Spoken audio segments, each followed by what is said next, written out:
Everybody, welcome back to Unstable TV. So you guys have sent us over some military. Ooh, haven't done one of these in a while. And what that is, Danielle's going to tell us exactly what it is. So this military video today is UK versus US military gear. What do they carry in the mountains?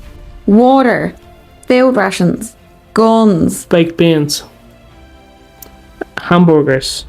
Oh, yeah, actually, probably, yeah. Yeah. Mm-hmm. And all them weird packets of army food that turn into pizzas.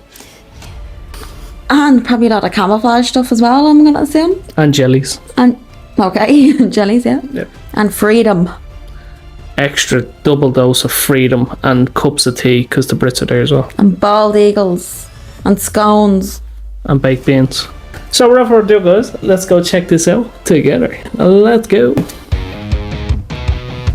Royal Marines. US Marines.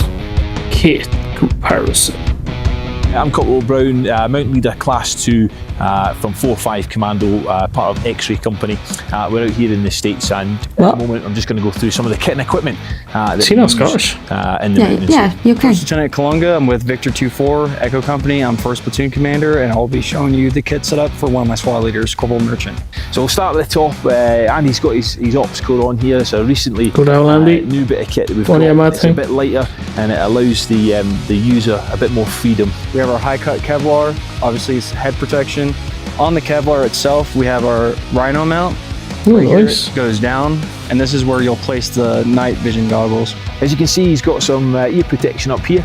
They just slide down over his ears, nice and easy. So when he's at the top of the radio, or he thinks he's going to get into a position where things are going to get loud, he can pop them down. Then we have our Peltors. This is our ear protection. The Americans have a much better setup so far. And then I think goes over a certain the Scottish fella's just not. So it's really good giving for enough detail. Protection. Moving down, we'll go to his chest rig now. So traditionally, soldiers, when they're operating, they'll use a webbing which sits around their hips and their waist. In the mountains, that's a really restrictive piece of kit. It stops you moving as efficiently. So we like to keep all our kit up onto our body, onto our chest here. As you can see, Andy's got his comms on the side here, his comm suite up on his left. Here, most squad leaders will carry a Prick 163 radio. It's a VHF radio. It allows him to communicate look at the kit they have already. Base. But he's given us information. The UK one just had comms. Along the front, he's got his ammunition, which is really accessible, which is obviously very important. And then if you come around the side, he's got another pouch there with all his med kit in it. Anything that he should need to sustain himself or help others is in there. He's got a few various different pouches around his webbing here. Personal choice, but Andy likes to keep his smoke grenades and his grenades in there, and he uses the bottom there for optics or asylum, stuff like that. Depending on the Marine will typically have 3 magazines up front with an admin pouch. The admin pouch can carry a map, protractor, as you see here, different map pins, note-taking gear, basically mission essential equipment that you'll need to go out on patrol. When you go down to the war belt itself, you have a grenade pouch for the M67 grenade, and then you'll have the rest of your magazines on the war belt here. If you turn around here, you'll have a dump pouch. That's where you'll put your magazines when you're done using them. That way you can retain your magazines. This right here is just another admin pouch.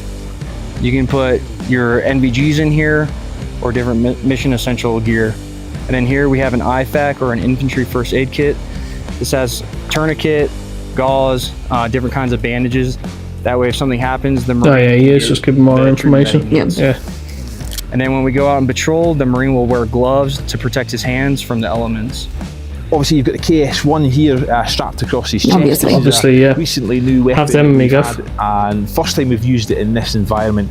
It's really good because it's a lot lighter, which is great for the user.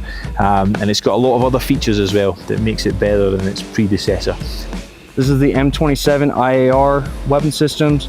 Squad leader will carry this. Most of the Marines will carry this. This can go to semi-automatic or fully automatic. It has the SCO, which is an 8-time zoom. And then for nighttime, we use the PEC 16. This will allow you to use an IR laser, or if you're in a mount environment or an urban environment, as we call it, you can use red light, flashlight. That is all on this laser here. Jesus. And then on his back he's got his day sack.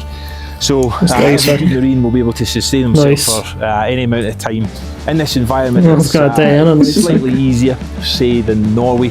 However, you do have different challenges. So in that day sack to sustain himself, Andy will have You a can say that really good again. amount of That's gonna water, wipe you out. and some scran to keep him going. Oh, he has a bit Oh, of the sport. food is there. Gary's that's not so in his much, day sack. but yeah, that's the risk Andy takes. And that's pretty much Marine Sloan. Thank you, Prince William. In the mountains. I love And that. the Scottish person's the right Swan person to Leader choose for kit that. The Americans done well, but I mean, you're not going to beat a description from a Scottish person. The American was so descriptive about everything, and the Scottish person was like, yeah, it's a bag for like medical supplies, and then it's another bag if you want to put grenades in it, that's up to you. The parallel between the two was brilliant, and I think that made for an even better comparison, because the Scottish fellow was like, right, look, we know what's going on here, it's the army, here's all this stuff, you either know or you don't. Yeah. Whereas America's like, this is your first time ever seeing this, let me explain to you. The Scottish fellow's like, I'm just talking to my mate down the road. I think the way the Scottish lad done it was more for everyday folk like ourselves. He didn't go too mad into like the actual technicalities of it all, because we're not going to understand that. Whereas the Americans were like, it has to be exactly what it says on the box. My favourite part of that was the Scottish fellow going, obviously. Obviously, Yeah, obviously we all have that. Like everyone watching this, we have one of them rifles. Obviously, I know exactly what that gun's name is and what goes in it. And then they made him say freedom as well. Like, whoever the script writer was for that, you're just throwing shade on Scotland. Nice one. No comparison, like it's interesting, like where I found it, like the British Army, they put all the magazine clips on the front of them, like they're all there, whereas the Americans, they like try and distribute the weight from front to the side, and they even have a dump pouch. Now obviously first hearing that, I thought that was for something else because he'd be in the terrain, but the day sack has to be the best. That was an amazing description of a backpack. Here's his day sack. Could have said anything else. Yeah. But no, we use the military word there. Yeah, that's where he goes with it. He goes with anything else and then he just hits us with the day sack. Where's his night sack? Do you ever get hit with a day sack? Yeah. Very big shout out to the original content creator. Do make sure you check them out, give them a like, subscribe and share and all that good YouTube stuff. And a shout out to these guys doing the comparison back and forth in the description. Wasn't easy. Like, I'm sure everyone needs subtitles for the Scottish fella that's never heard a Scottish person speak before. We didn't. Scottish Prince William. Yeah, Scottish Prince William. Jesus, Scots are gonna go mad in the comment section. No, but let us know. I know we're telling a lot of jokes, but we actually were interested in this, and I like the way he tells about different terrains of like urban and not so urban and the day sack. And the way they have to lighten up all the gear for that mountain terrain because it's just too heavy to carry around. Makes sense. Yeah, they didn't just go, yeah, he's a soldier and he has feck all. Obviously, he has this gun, so it's fine. Obviously. And I like that as well, the little beam he has for the night vision, or you can switch to a red dot or a flashlight. It's like, Jesus, all that is just in that little tiny thing. Technology, what? Yep. So if you have any other videos like this, do let us know in the comments, or if you have anything they may have missed out on explaining in this video, let us know what it is. And if we have any soldiers in the comments and have served with some of this gear on you, let us know what it's like in the mountains. That's been an hour. 2 cents. We'll pop ourselves out of this. Obviously.